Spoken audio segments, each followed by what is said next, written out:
I mānu tiai e ahorangi kai hitoria Tom Roa, tana puka puka mai a te tupua.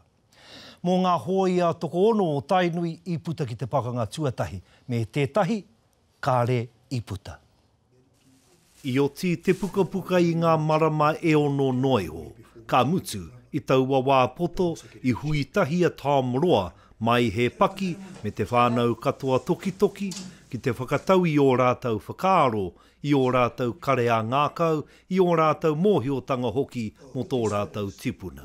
He ki piki no te ngākau, te whakaoti i tēnei rauemi, mō ngā whānau, mō Aotearoa anu, mō ngā kura, mō ngā whare puka puka, me te whakarewa i te rauemi nei, a te Anzac Day, i te mea ko e te o ngā kaumātua nei, i Karipuri. Me taku whakaropai, kare kaore e nei kōrero i te kōrerotia, kaore i te mōhiotia.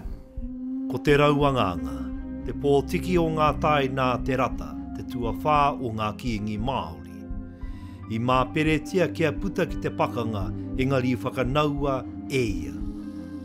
I mau heretia ia ka haria ki Narrowneck, he kāinga hoia i tāmaki, nā wēnei tāne tokorua ia i taunaki. Me te aho o te rau, he tangata humai he kaore ia mo te whawhai, pērā me te he atu.